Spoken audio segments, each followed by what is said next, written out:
Hola, ¿cómo les va?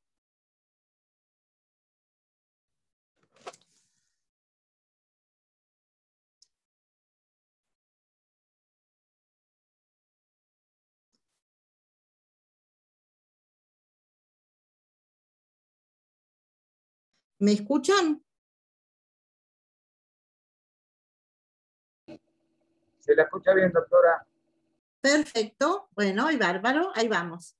Entonces les decía que íbamos a hablar de los casos en los cuales, a pesar de que el deudor quisiera cumplir, existen causas que son extraordinarias, ajenas a la voluntad del deudor, que le impiden ejecutar el normal funcionamiento de la prestación debida.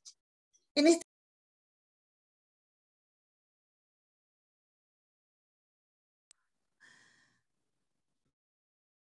¿me ven? Bueno, en este caso estamos hablando de la mora del acreedor, del caso fortuito de la fuerza mayor, de la imposibilidad sobrevenida y de la doctrina de la imprevisión. Si nosotros hablamos de la mora del acreedor, estamos hablando de cuando el acreedor retrasa el cumplimiento de la obligación motivado por causas injustificadas, fundamentalmente por su falta de colaboración. Esta falta de colaboración de parte del acreedor impide el normal funcionamiento de la prestación debida. Existe una obligación exigible, existe un requerimiento de ciertos actos del acreedor para facilitar el cumplimiento de la prestación por parte del deudor. Por ejemplo, si nosotros estamos frente a una construcción en la que se contrata a un determinado equipo de albañiles para que realicen una reforma en una casa, mientras el acreedor no alcance el material suficiente para que la reforma se haga, aunque los albañiles estén dispuestos, no se puede producir el cumplimiento de la prestación porque no están los materiales. Y esto no es una imputabilidad a cargo del deudor, sino que es un acto voluntario, y yo diría hasta casi, abusivo de parte del acreedor, que provoca el incumplimiento de la prestación debida. Hoy el código lo trata como mora del acreedor.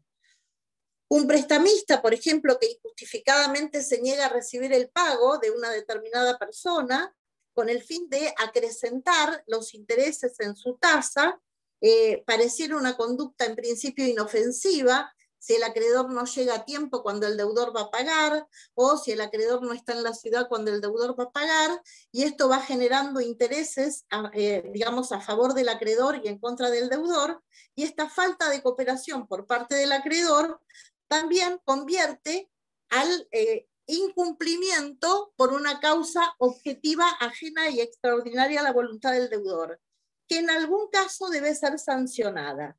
El artículo 886 del Código vigente hoy regula la mora del acreedor, y en este caso esta mora del acreedor va a traer la exoneración de responsabilidad en principio del deudor. También dentro de las causales de incumplimiento inimputable encontramos una imposibilidad sobrevenida en la prestación. ¿Qué significa esto? Para que la prestación sea cumplida en el tiempo posible, vieron que cuando nosotros hablamos del cumplimiento de la prestación, el cumplimiento no solamente... El cumplimiento es, la conducta a la cual debe adecuarse el deudor para dar satisfacción al interés del acreedor. Si no existen todas las condiciones suficientes y reales para que esta prestación se realice, estamos frente a una imposibilidad sobrevenida en la prestación. Y esta prestación, para que sea de cumplimiento posible, tanto material como judicialmente, es preciso que al nacimiento, como a lo largo de todo el cumplimiento de la prestación, se den las condiciones necesarias y suficientes para provocar el cumplimiento debido. Cualquier imposibilidad que surja en el acto, del transcurso del cumplimiento de la prestación podría provocar un incumplimiento.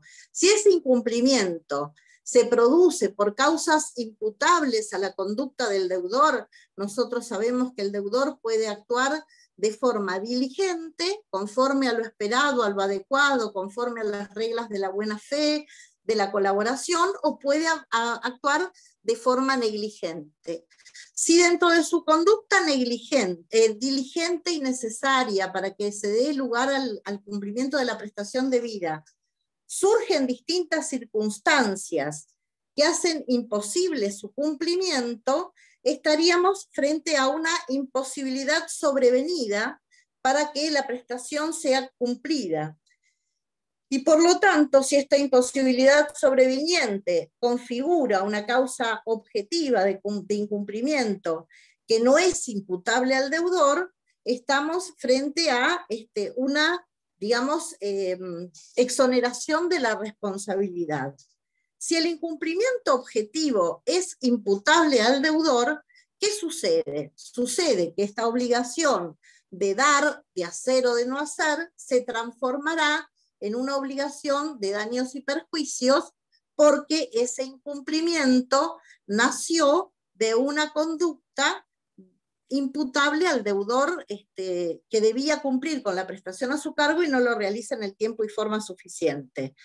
Pero si no es imputable al deudor, partiendo de esta exigencia de liberación, porque las obligaciones nacen para ser cumplidas en un tiempo determinado, si existe una causa sobreviniente que impide el normal curso y desarrollo de la prestación, si por ejemplo estuviéramos frente a una obligación de dar, y en el transcurso del cumplimiento de la obligación, yo compré un auto a una persona que vive en la provincia de Santa Fe, y en Santa Fe hubo una inundación, y ese auto sufrió una serie de secuelas de la inundación que le provocan una destrucción total o parcial.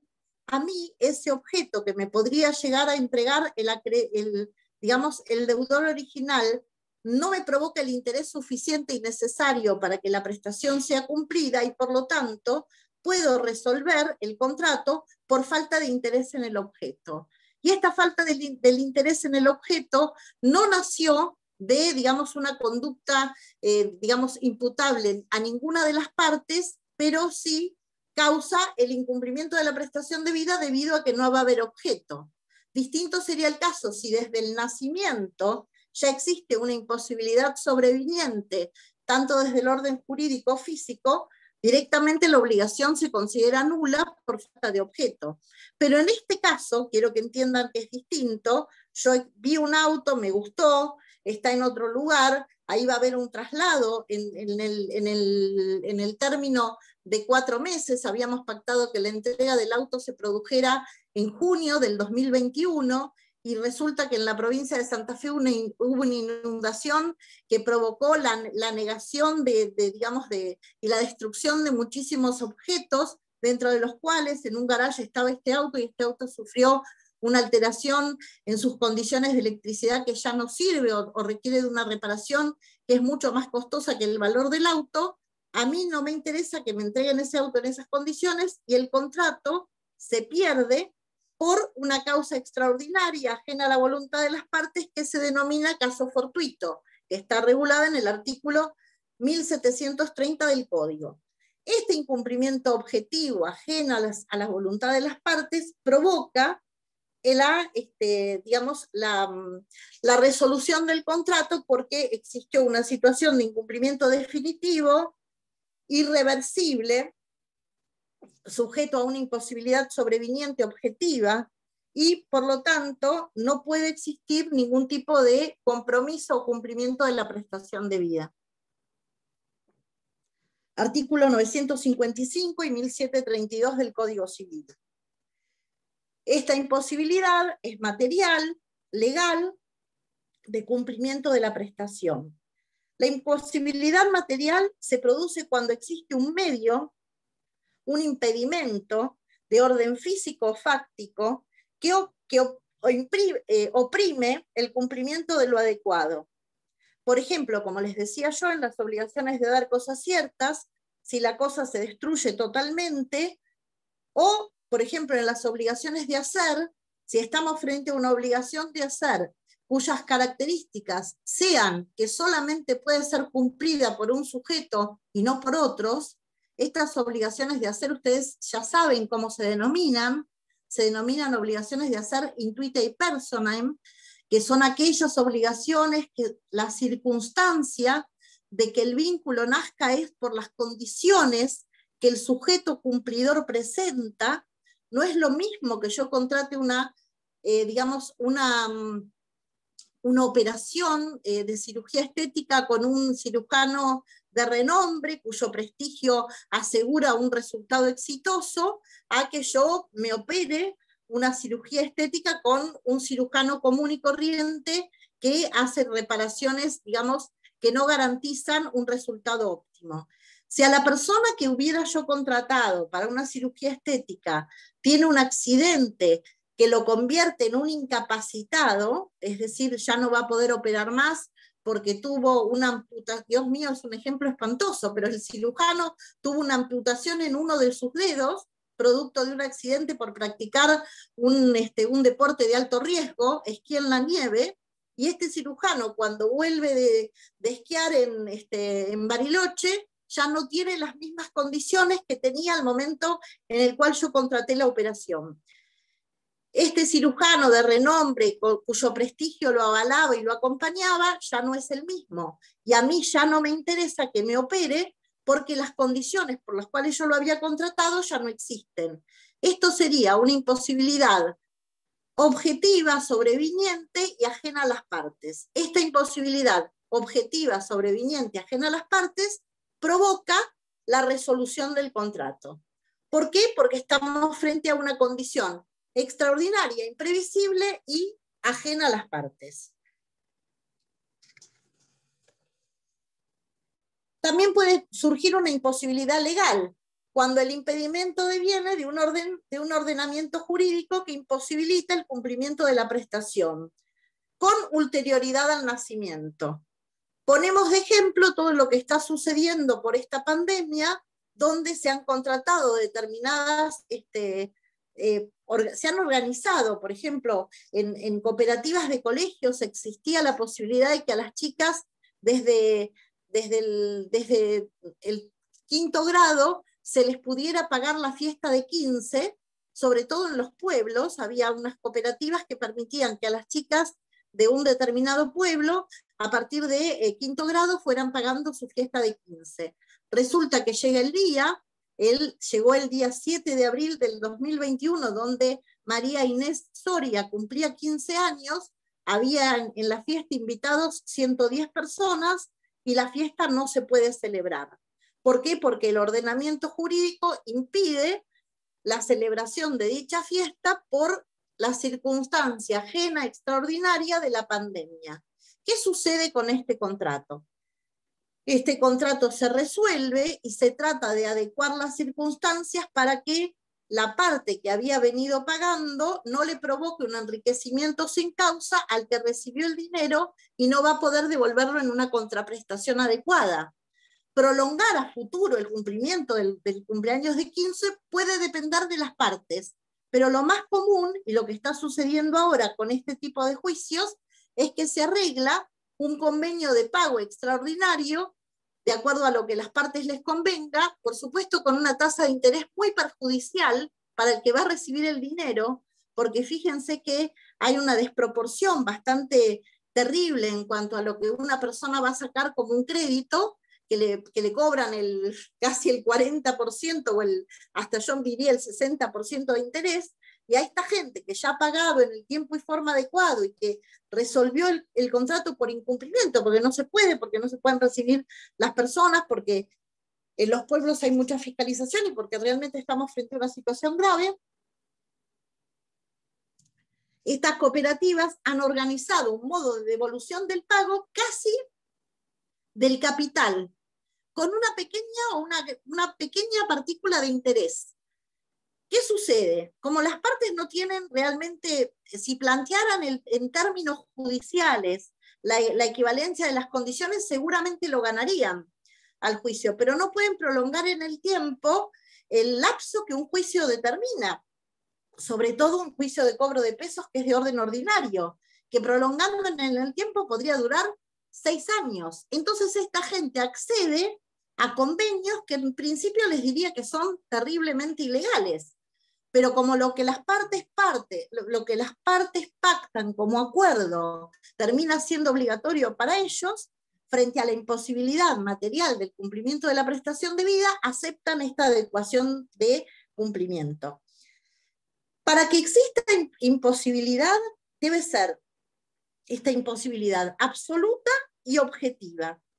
Entonces, al hablar de imposibilidad material, tendríamos que hablar de una imposibilidad sobrevenida, objetiva, oculta y definitiva de la prestación.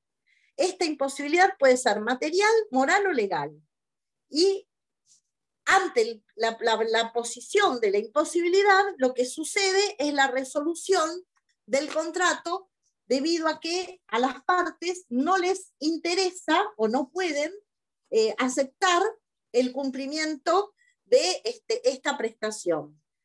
La imposibilidad, sea o no imputable al deudor, cambiará el régimen de los efectos. Volvemos al tema. Si la imputabilidad es al deudor por el incumplimiento de la prestación debida, lo que corresponde al acreedor es la exigencia de los daños y perjuicios. Pero si la imposibilidad sobrevenida no es imputable al deudor, esta imposibilidad de la prestación no imputable al deudor provoca la extinción y la disolución del vínculo entre el acreedor y el deudor. Fíjense que es muy importante la disolución del vínculo, ya que al hablar de la disolución del vínculo, no va a haber efectos jurídicos sobrevinientes. Si esta imposibilidad fuera temporal, en caso de que la imposibilidad sobrevenida cese, la situación vuelve a ser exigible por el carácter meramente temporal de la sobreviniencia del impedimento. El caso de la entrega del automotor, si el automotor no hubiera sufrido averías por la inundación, pero lo único que se impidió es el traslado, la imposibilidad sobreviniente era de esperar a que la inundación se pase para que el auto llegue a destino.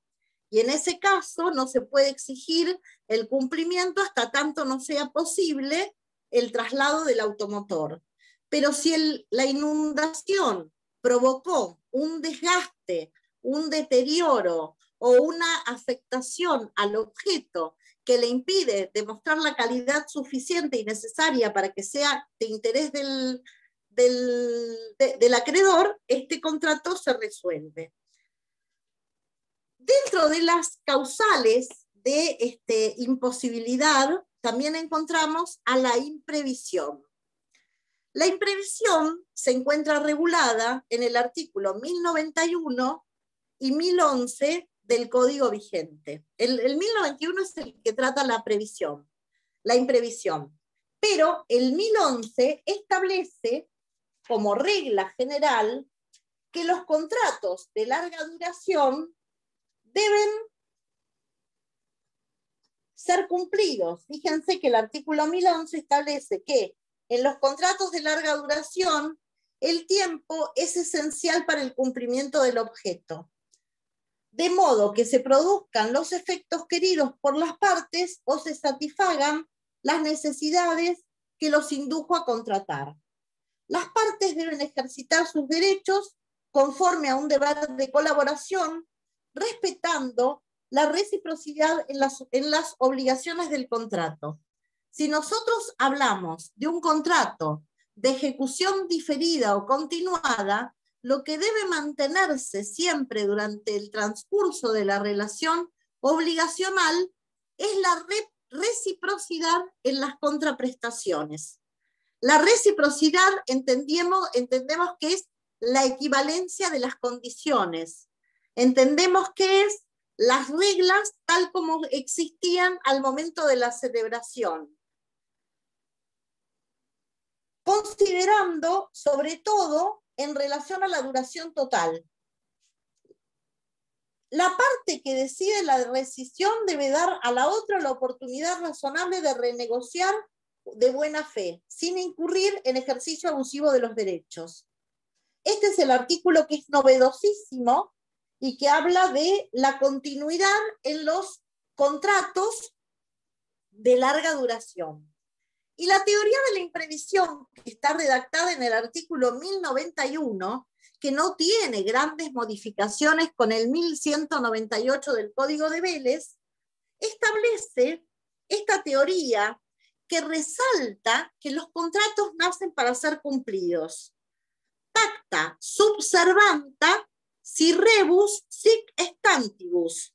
Es decir, los contratos deben celebrarse, deben continuar mientras las reglas sigan siendo las mismas.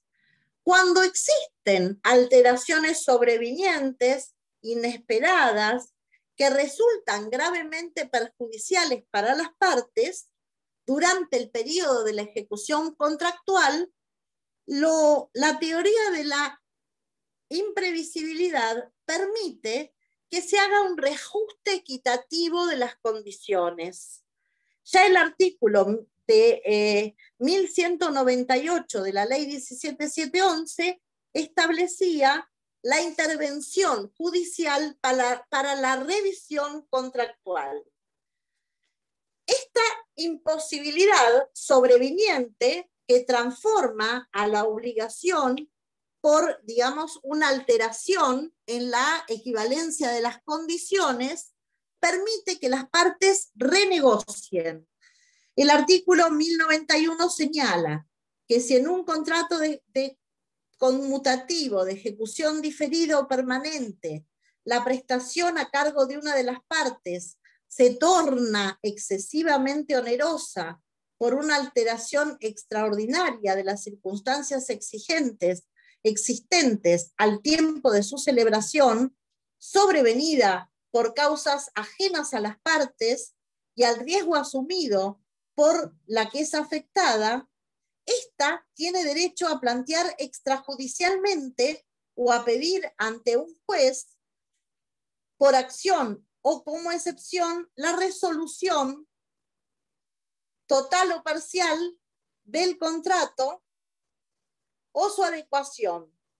Igual regla se aplicará al tercero a quien se le hayan conferido derechos o se le hayan asignado obligaciones resultantes del contrato y al contrato aleatorio si la prestación que se tornase excesivamente onerosa por causas extrañas a su alia propia de riesgo.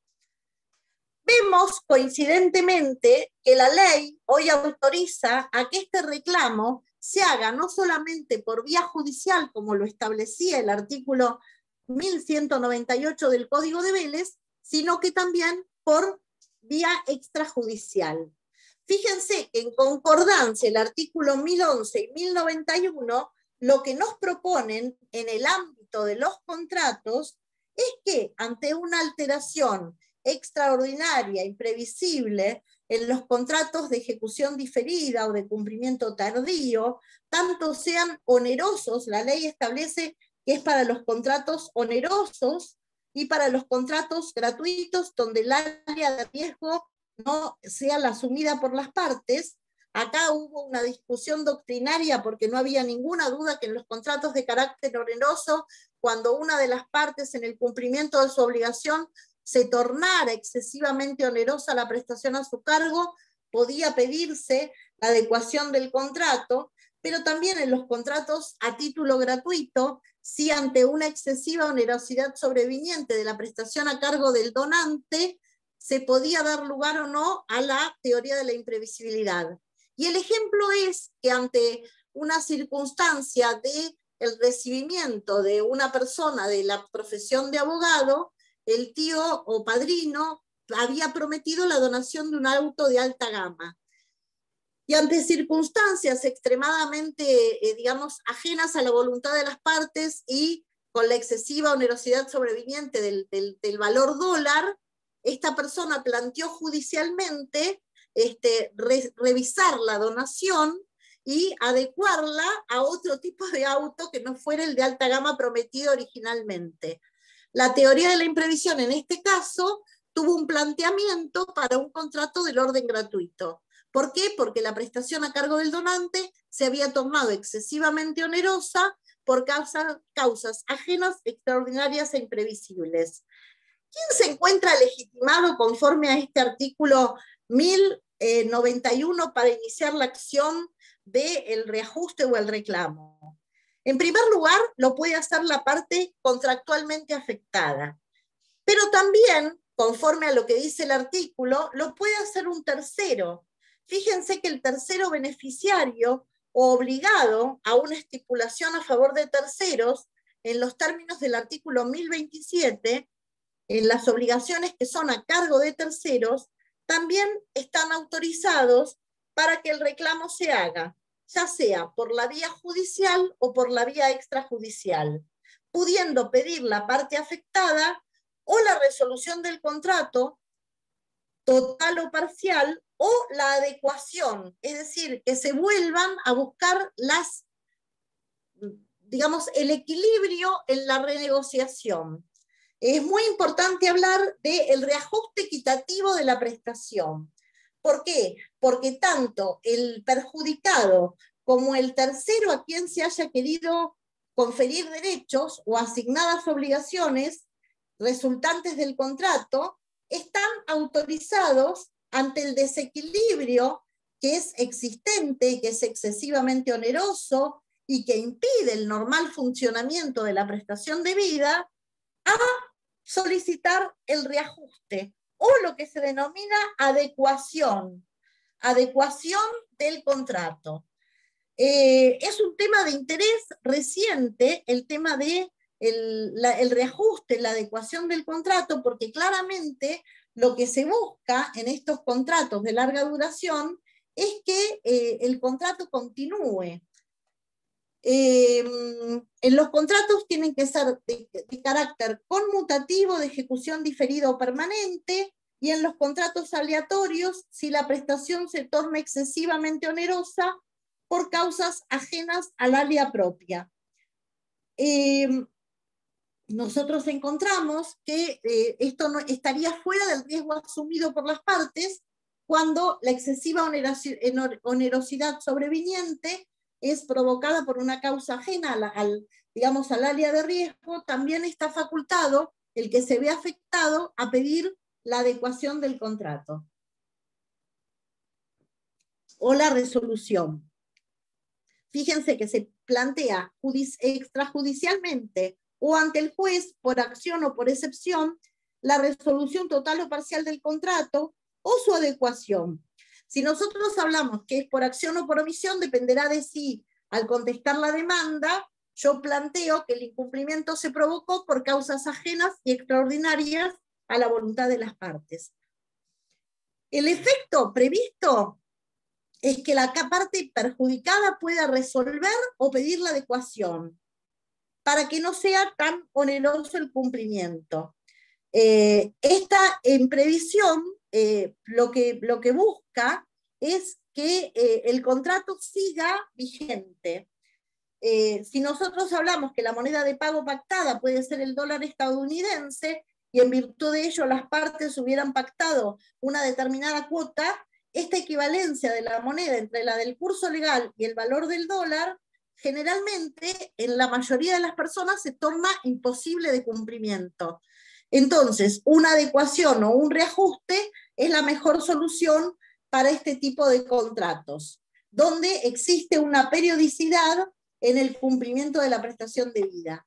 La parte afectada por la imprevisión, en primer lugar, no podría haber previsto los acontecimientos anticipadamente. Y por eso decimos que la teoría de la imprevisión tiene elementos que son del orden objetivo y del orden subjetivo.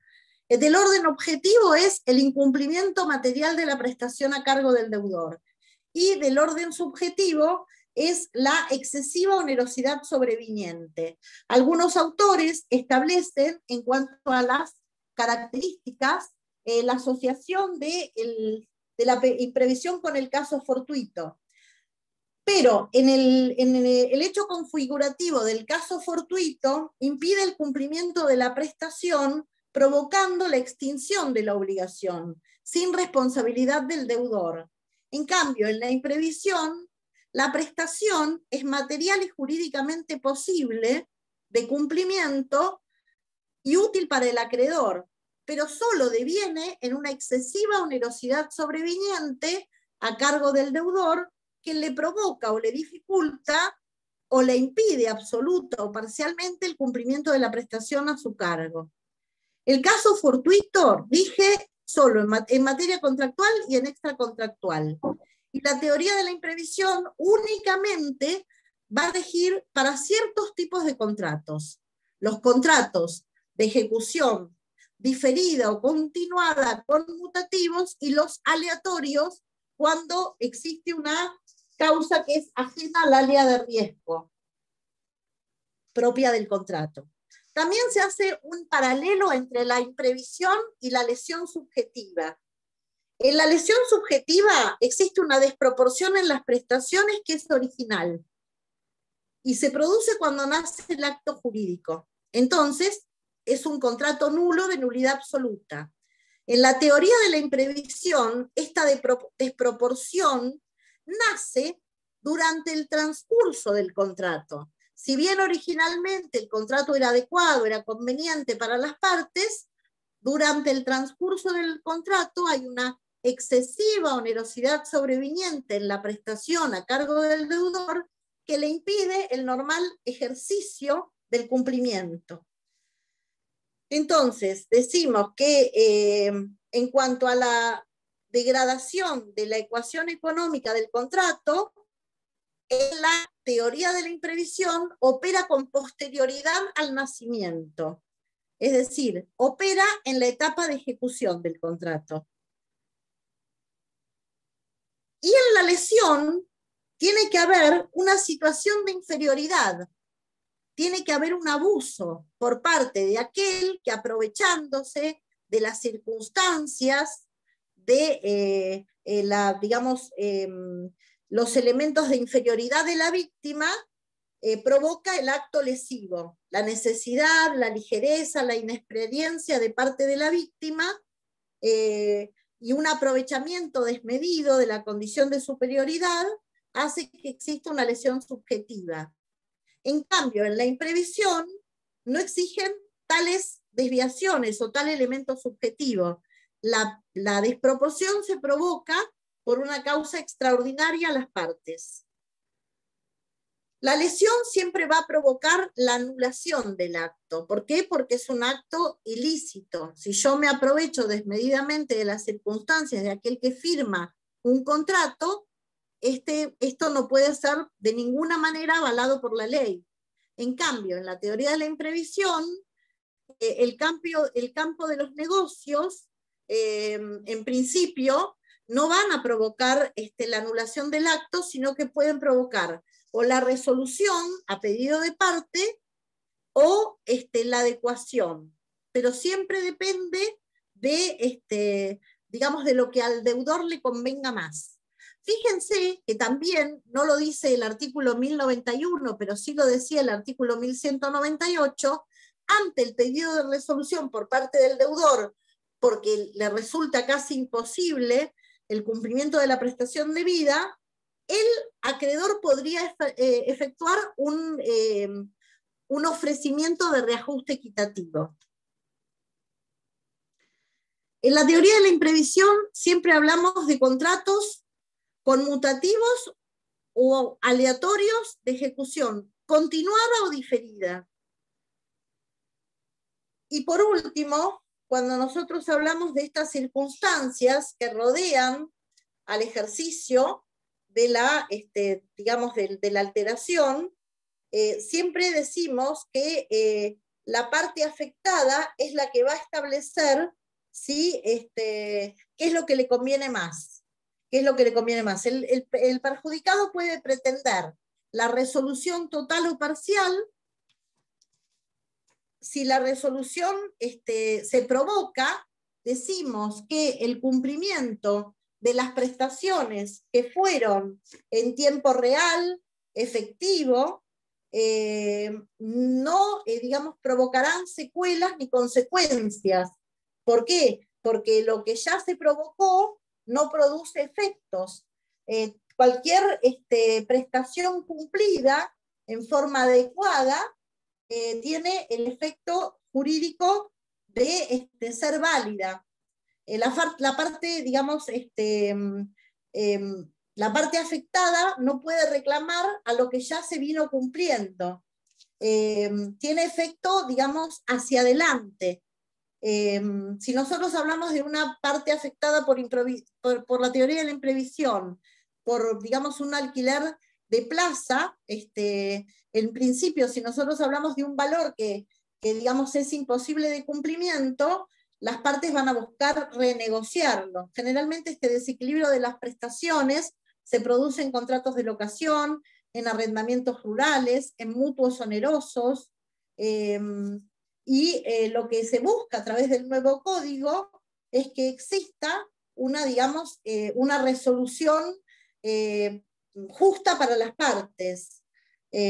Al reformarse el artículo, lo que se pide frente a este nuevo código es una solución diferente. ¿Por qué? Porque lo que se busca es adecuar el contrato por encima de resolverlo. Fundamentalmente se permite, por ejemplo, frente a los alquileres, dado que la ley 23.928 prohíbe indexar ante, digamos, la excesiva, digamos, hiperinflación, frente al uso y goce pacífico de un alquiler, y hay una desproporción desmedida en la prestación, lo más importante es accionar para recomponer el contrato. La acción es de renegociación del contrato, buscar que las partes vuelvan a acercarse, vuelvan a adecuarlo y lograr la longevidad del contrato que nace para ser cumplido. Es muy importante la aplicación de la teoría de la imprevisión en todo lo que tiene que ver con los contratos que justamente han nacido en este tiempo, en este periodo. Fíjense que está en concordancia con derechos constitucionales como son el interés preponderante, la vivienda digna, garantías constitucionales como el derecho a la permanencia en un lugar. Es muy importante establecer estos acontecimientos extraordinarios e imprevisibles que son ajenos a la voluntad de las partes para determinar si es válido o no el reclamo. La excesiva onerosidad sobreviniente también es uno de los elementos interesantísimos para establecer si estamos frente a, digamos, una imposibilidad material temporal o si realmente es un acto que debe ser reclamado ante la teoría de la imprevisibilidad.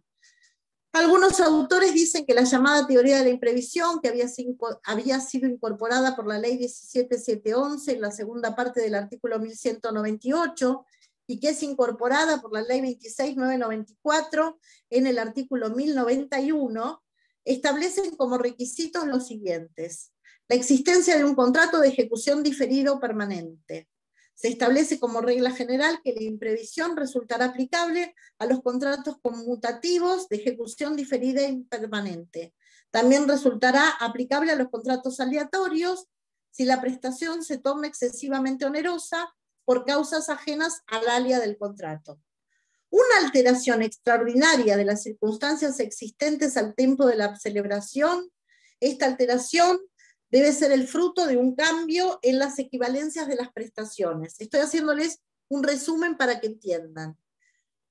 Entonces decimos que esta alteración debe ser el fruto de un cambio en la equivalencia de las prestaciones, en el cotejo entre los derechos y las obligaciones de las partes, en la ecuación económica del contrato, o una alteración extraordinaria sobre las bases del negocio jurídico.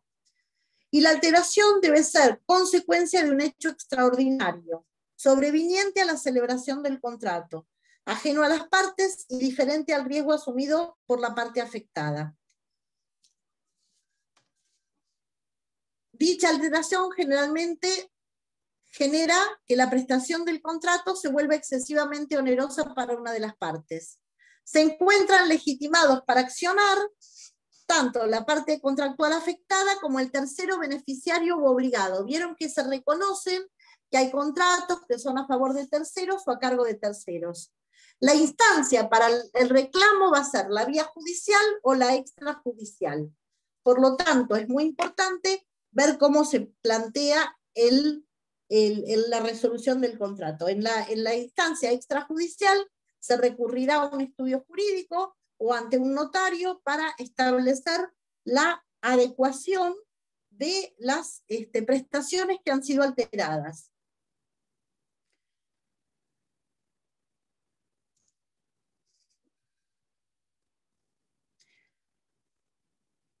El carácter siempre debe ser la excesiva onerosidad sobreviniente.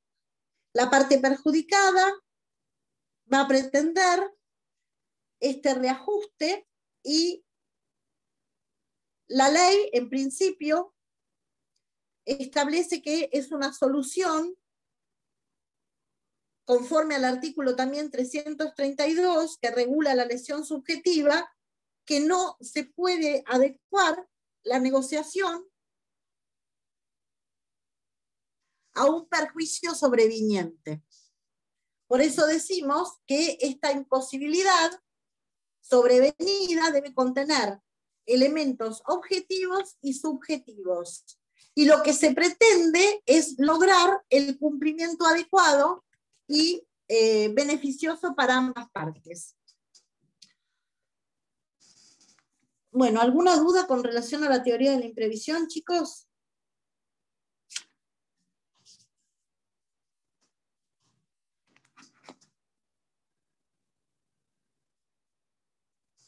En tiempo de pandemia, en tiempo de COVID, decimos que existen circunstancias sobrevinientes que inciden en el cumplimiento de las obligaciones. Y en primer lugar, corresponde establecer que en el Código Civil y Comercial se regulan circunstancias que permiten la adecuación de los contratos para que ni el acreedor ni el deudor se vean perjudicados. Se adviene en este momento al reconocimiento que existe una imposibilidad de cumplimiento de obligaciones, y frente al incumplimiento de obligaciones el ordenamiento jurídico proporciona al acreedor una serie de herramientas que le permiten satisfacer su interés de la prestación y obtener la reparación de los daños que la inejecución le ha causado. En primer lugar, el artículo 730 señala el compromiso del cumplimiento. El artículo 730 establece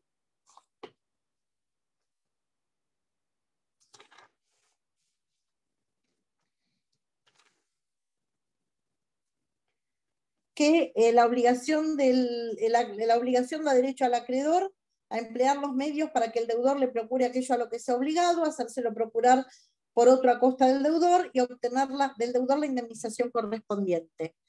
Pero si nosotros estamos frente a un cumplimiento que forzado no, lo que busca es que las partes regularicen o continúen, esta teoría de la imprevisibilidad lo que va a buscar es este saneamiento judicial del que tanto se habló antes de la reforma, que permitía la intervención judicial y hoy extrajudicial para que el contrato siga vigente.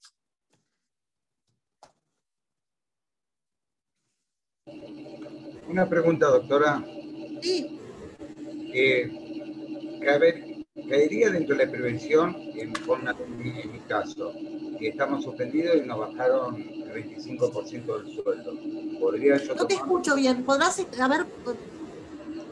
Digo, dentro de la teoría de la imprevisión que estamos hablando, ¿podría yo argumentar que es real, que me bajaron el sueldo porque quedamos todos suspendidos en el trabajo? ¿Podría yo argumentar? Bueno, fíjate que ante esta circunstancia de que hay muchas personas que se quedaron desempleadas, y que es una realidad, que es una cuestión del orden social, existe un incumplimiento realmente objetivo, porque la prestación que originalmente vos habías pactado con tu locador de cumplimiento del pago del alquiler en la suma de 20.000 pesos, se te renovó el mes pasado y paró de 20.000 pesos a 36, y vos pensaste que lo ibas a poder cumplir porque tenías tu trabajo, tenías un orden económico, una cierta regulabilidad en el cumplimiento, podés perfectamente plantear la teoría de la imprevisión. Primero, por la desproporción del reajuste que la nueva ley de alquileres trae una serie de inconvenientes para las partes, y no me quiero meter en ese tema, pero a muchas personas se les ha visto perjudicada la renovación del contrato, la firma en las condiciones que hoy la nueva ley prevé, y esta circunstancia de que muchísimos argentinos se han quedado sin trabajo. La teoría de la imprevisión va a ser de planteamiento casi, te diría, permanente, así como lo fue en el 2001, cuando hubo una depreciación monetaria terrible y el dólar se disparó, y también hubo muchos planteamientos de teoría de la imprevisión, porque es algo ajeno, extraordinario e imprevisible la circunstancia esta de la pandemia. Sí, lo podrías plantear.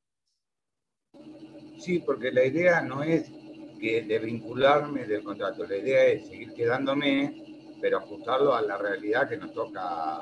Bueno, fíjate que hoy el código te permite a vos hacer un reajuste extrajudicial, o sea, plantearlo sin necesidad de llegar a la justicia, porque hay muchas circunstancias en las cuales esto que te contaba de la cooperativa del pueblo, donde a las personas se perjudicaron en un, te diría, 40% de lo que habían invertido en los cumpleaños de 15 de sus hijas, porque los que les van a devolver no les representa ni la mitad del capital que ellos pusieron, pero les convino firmar el arreglo porque si no, no recibían nada.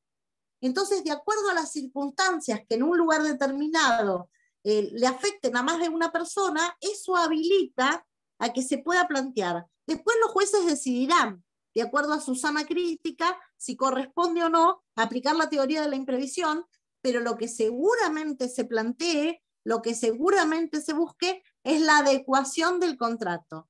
Porque desde todos los órdenes y en todos los sistemas jurídicos, lo que se busca es que se reacomode la negociación y que siempre existan las contraprestaciones equivalentes, ¿sí? Así que lo más probable es que el dueño de la propiedad no acepte que no le pagues, pero sí podría llegar a renegociar. Si no hubiera colaboración de parte de él, se podría establecer una renegociación. Y sí, lamentablemente todos estamos perjudicados, porque esto nos ha afectado a todos.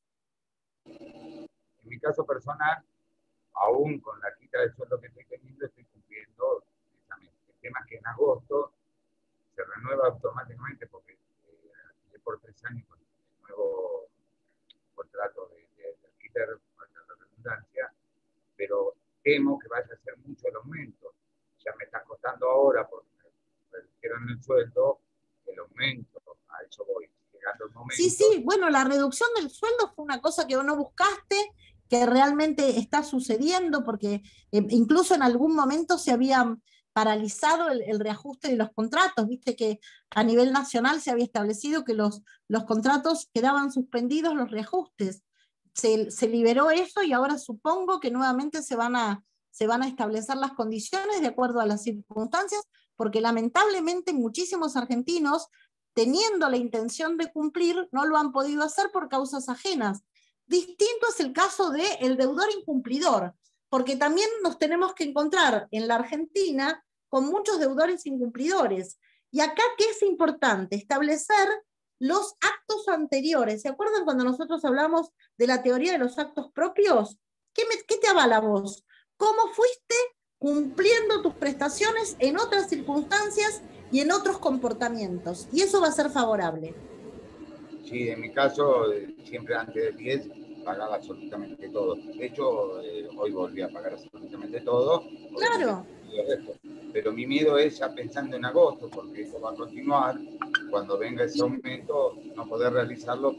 No quiero tener conflicto, la verdad que lo quise a través de una mobiliaria muy seria, y la dueña es una persona que entiende las circunstancias, pero estar más o menos teniendo una idea de cuál puede ser el planteo, llegando el caso que lamentablemente va a llegar que no pueda cumplir. Bueno, fíjate que estos dos artículos que hoy vimos, el 1011 y el 1091, te permitirían establecer una renegociación. Muy amable, muchísimas gracias, doctora. Un placer, un placer. Chicos, nos vemos el viernes que viene hablando de acción subrogatoria. Que tengan un buen fin de semana. Gracias, doctora, muy gentil. Me salvó de ir a un abogado.